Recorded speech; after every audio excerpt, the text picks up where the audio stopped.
confirmed his potential with a fighting second to surround in the Caulfield Guineas before his game third in the Victoria Derby. He ran a great race in the Derby. When the whole three of them went over the line together, it was just a matter of who got the stride in that one. But I thought it was a great run. Following the Derby, Family of Man headed to Western Australia. It was a journey he had to make several times during his career. I think it's good when you're taking one away to win. If you win, it's always good, but the taste is not quite as good when you get beaten. Montax and then So Fine. On the turn, Chester Bellotta nearly a length of Savoir under pressure, who drifted off the track, and Family of Man's got the split. Chester Bellotta in front with Family of Man out after it. Savoire's gone and then Montax. Family of Man sprinted to the lead with 100 metres to go and the Australian Derby's over. Family of Man coming away from Chester Bellotta. So Fine running on out wide from Montax. As they get near the line, Family of Man's won at a length and a quarter, Chester Bellotta. Less than 3 months after his Derby win, Family of Man sprinted brilliantly, breaking the 1,400-metre record at Flemington in the presence of Queen Elizabeth. Remember the filly that Family of Man dead-heated with as a 2-year-old? Well, they were at it again, this time at Moonee Valley. Into the straight they race, and Desirable and the Weenie surround, and Family of Man trying to peg them back, but Desirable and the Weenie fighting it out. Family of Man's doing better than anything with Surround. Family of Man got to the leaders with Surround. Family of Man took the lead, and Family of Man just in front. It's close. This time they dead-heated. Family of Man's 4-year-old career was undoubtedly his best. From 16 starts, he failed to collect prize money only once. Unaware led into the straight, and neck to Vice Regal with Family of Man coming at them, but Unaware kicked away. He shot 2 lengths in front into the straight. Vice Regal's gone. Family of Man's coming at the leader. Then Royal Cadenza. It's Unaware, but Family of Man's grabbing him quickly. Family of Man's race to the leader. 100 metres to go from Unaware, and Royal Cadenza coming home well. Family of Man just in front, and he's going to win it. And Family of Man's won at a length to Unaware. A neck away third, Royal Cadenza. Phil Cup, he didn't get a good run in the race. Had to do a lot of work, and he wasn't far behind him. I thought he was a little unlucky in the Caulfield Cup. That's why I started him in the Cox Plate. And I thought his run was excellent in the Cox Plate. They went off at a fast speed. Luskin Star led. He was at his best at that time. He led, and he set a crackling pace.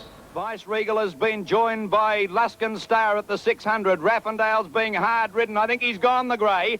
Family of Man's gone past him now from Unaware and Belmura Lad. As they came to the turn, the leaders, Vice Regal and Luskin Star, with Family of Man the challenger. Then Raffendale, Unaware, locked in on the fence. He's gone for the whip on Luskin Star. Family of Man has raced to the lead from Luskin Star, Vice Regal. Raffendale coming again, and they're followed then by Unaware, but Family of Man's in front. And Raffendale's running on well, but Family of Man causes a surprise. He's going to win by a half length to Raffendale. Vice Regal third. Family of Man's win in the Cox Plate was the pinnacle of his career. It guaranteed him a place in turf history, along with the many other champions that have won Australasia's greatest weight-for-age race. But there was more to come, as he returned in the autumn to win 3 more races at weight-for-age. Hanlon kept Family of Man busy as a 5-year-old, and the horse responded in typical fashion. He'd won the Craigley Stakes before attempting consecutive wins in the Cox Plate. So-called second last.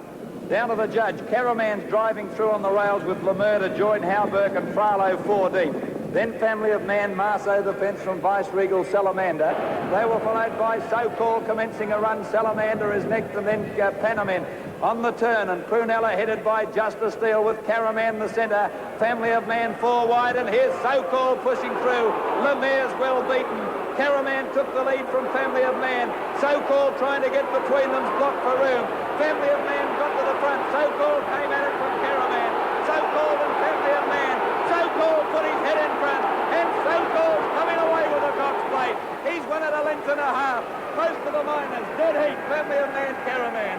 Then it was on to Flemington, where he defeated the New Zealand mare, La Mare, in the McKinnon Stakes. 1 week later, he reached another milestone. He became the first horse in Australian racing history to win $500,000. I remember then balancing him up, because he had a huge weight, and waiting. And whilst I'm doing this, I'm looking to the inside and the outside, looking for dangers and how they're summing up the opposition. And he was just absolutely just like he was just doing track work. Family of Man's got shoved back. Romantic Dreams bolting but can't get a run at the 300-metre mark now, and Always Welcome's beaten. Arbor Shane took the lead. Family of Man coming home hard out wide, but Arbor Shane clear. Family of Man pegging it back, followed by Rooney. Family of Man's raced up to the leader. Then For All Seasons, and here's the new record holder. Family of Man clear. Cool Minstrel coming home hard near the line, but Family of Man canters in. He then made another winning hit-and-run visit to Western Australia. Family of Man continued to run well before being sold for stud duties to leading businessman Robert Holmes-a-Court. After only one season at stud, it was decided that Family of Man would return to racing. He'd come back and he hadn't altered a bit. He was quite good. Put on a little more condition, got a bit bigger. That was the only thing. He ran pretty good. He ran up. I thought his form was very good. You know, although he was running seconds and that, but I think he may have been unlucky in a couple of races. The Iron Horse's swan song came at the provincial racecourse of Pinjarra in Western Australia.